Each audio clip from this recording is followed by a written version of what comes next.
Good morning, students. Today we are going to read the topic Ahadith in the subject of Islamiyat O levels. And today we are going to read the Hadith number 2.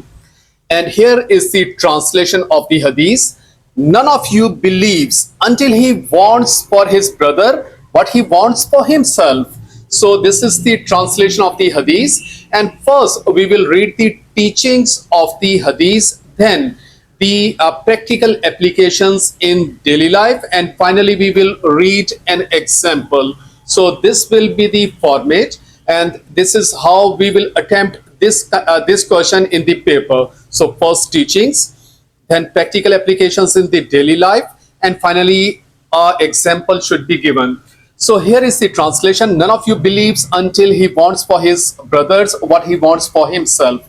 So here are the teachings. The Hadith highlights the importance of the mutual love and compassion among the Muslims. So this thing is very important, which has created Holy Prophet Sallallahu Alaihi Wasallam himself amongst the Muslims. The importance of the mutual love and compassion. So this is very important among the Muslims.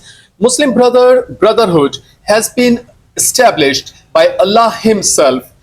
Muslims should protect the honor and dignity of other Muslims. So this is very, very important thing, that all the Muslims should protect the honor and dignity and life and property of the other Muslims, must propagate good things and forbid from the evil. So this is another very important thing to be remembered, that we must propagate good things and must forbid from the evil. As the Holy Prophet Sallallahu Alaihi Wasallam said, the best among people is the one who is a source of the benefit to the people. So this is the relevant saying to this teaching. The concept of devotion and equality strengthens the social unity of the Islam. So this is a very common sense, that if there is devotion and equality in a society or in a group of the people, definitely unity will be created.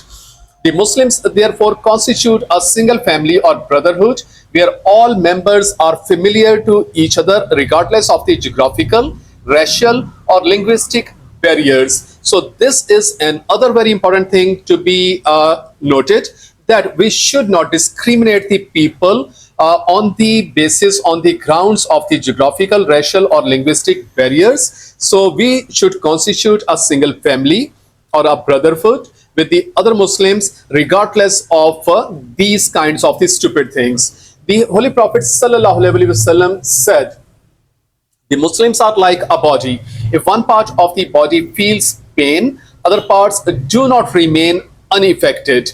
They also feel the pain. So we should remember this saying of the Holy Prophet Sallallahu Alaihi Wasallam, that we are like a body. The whole Muslim nation is like a body. So wherever we are in the world, we should feel the need, the pain of the Muslims in the other parts of the world.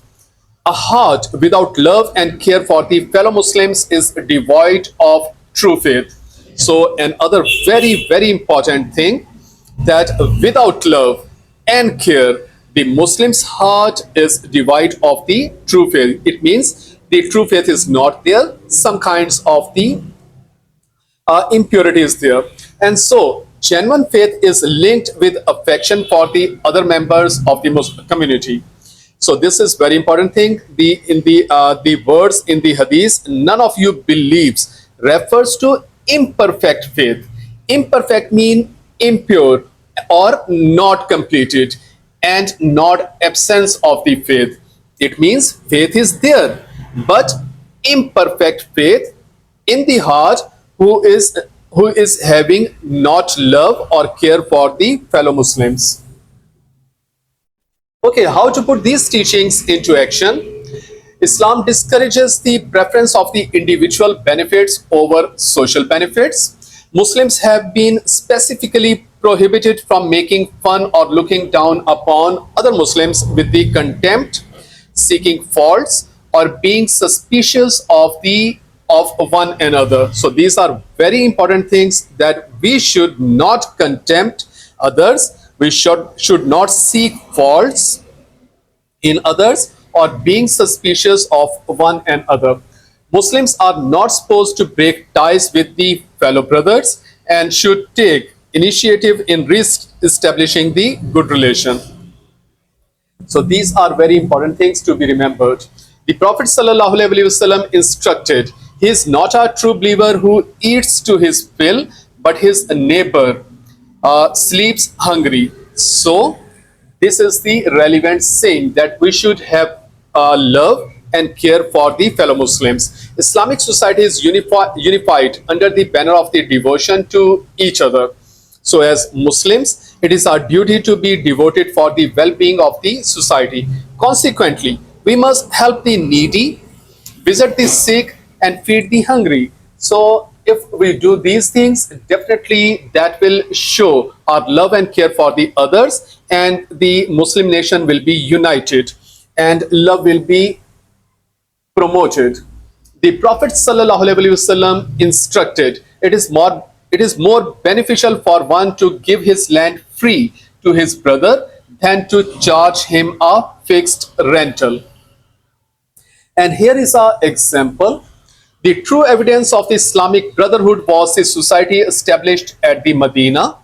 The helpers willingly were ready to share everything with their emigrant brothers. Physical and material support requires devotion, which the helpers displayed magnificently. So that was the excellent example displayed at the time of the Brotherhood, which was created by the Muhammad sallallahu alaihi wasallam between the Ansar and Muhajirin, between the helpers and the emigrants. So that was the marvelous example for the whole world. In our own time, after the earthquakes of the KPK, Kashmir and Balochistan, the Muslims did everything within their reach to help their affected brothers. So this was the lecture, students. I hope so this will be much more easier for you to understand now. So read this lecture again, understand it, learn it, and make your notes. Thank you so much.